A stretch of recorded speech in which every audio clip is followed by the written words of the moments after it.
मौसम बसंत के महीना में भैया मौसम चढ़ता मिजाज चढ़ता कि बसंत बिना कंत के ये राजा जी हमारे प्रिय मित्र बड़ा मजा लेता है गमती से कि खेल के खूब हो कहीं राजा रावत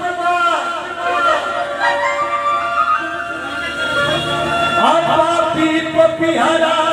क्यों की उपकार करे अपरदेसिया बोलमुआ नाही पटिया पे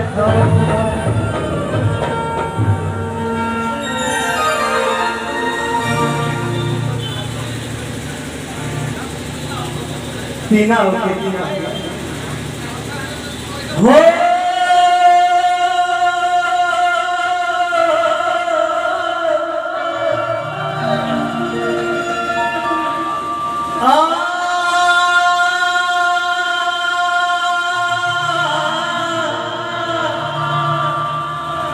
कोई ना व्यापारी हमारे मित्र आशीर्वाद मित्र क्या भैया दे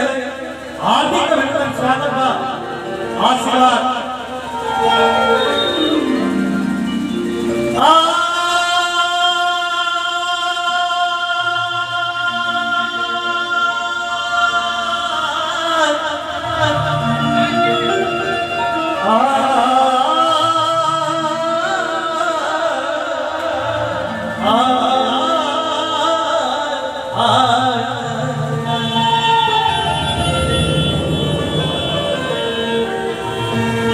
भैया कि प्यार जे बनावल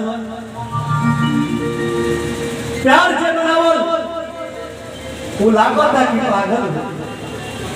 कि प्यार जे बनावल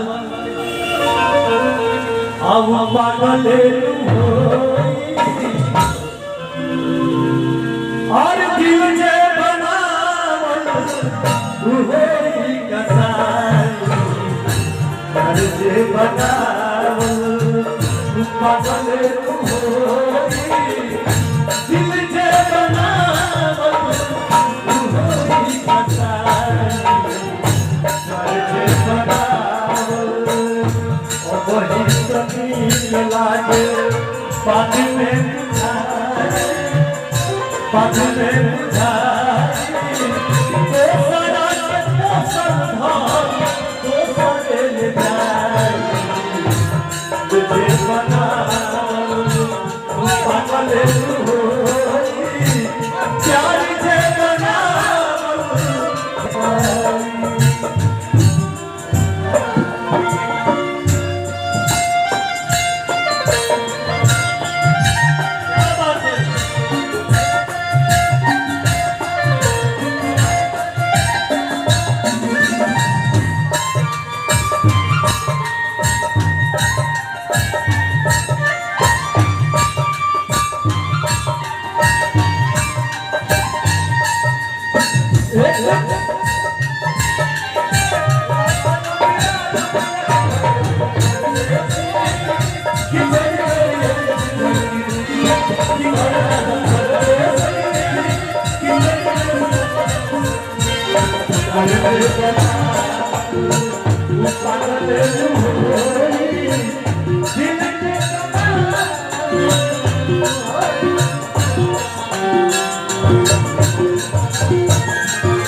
ये दिल के मामला दिल से होगा, दिल से ना होगा, आंखों का प्यार से होगा, मुश्किल से ना होगा। कि धड़कन दवा होगे, हवा जब उड़ेगा, अंत बोल लागेगा, औखिया हो पड़ेगा।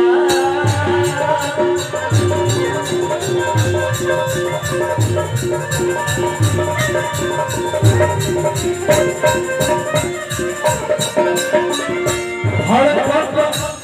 और दिलवा जे हो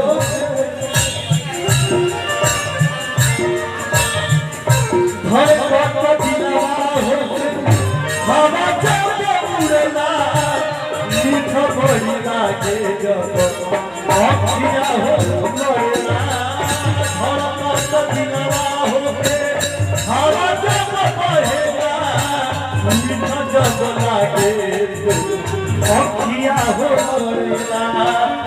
देहिया से भरल जियारा गावे प्रेम गीत हो देहिया से भरल जियारा गावे प्रेम गीत हो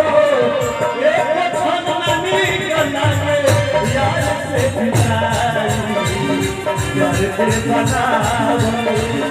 पागल हो दिल से बनावल हो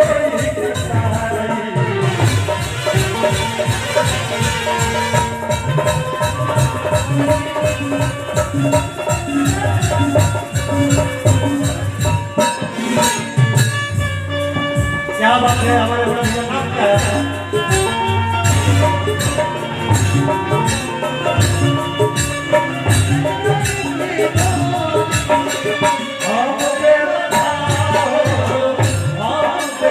चाहे मटिया के मानो चाहे मटी मानो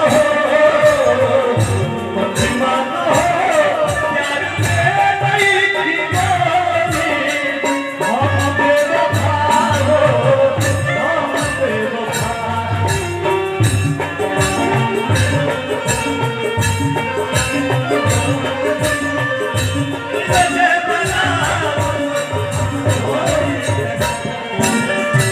हमारे बड़े भैया श्री राम चौधरी जी की तरफ से बहुत बहुत पुरस्कार मिला भैया के नाम पर आशीर्वाद खिंचाना बस शिष्टाचार के भोले बाकी वो हो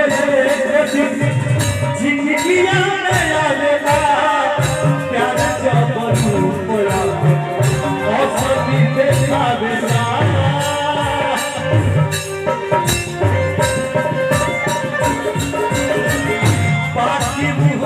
एक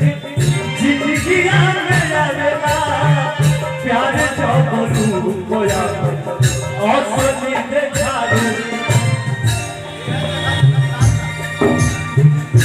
गुंज बन गई है पवन से प्यार में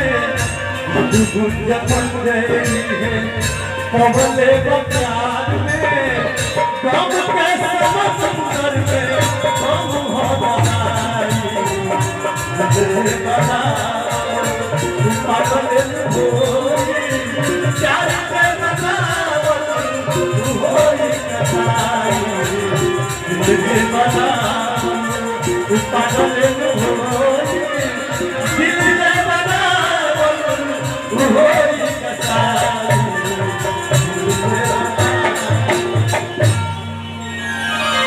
हमने के नाश्ता के बाद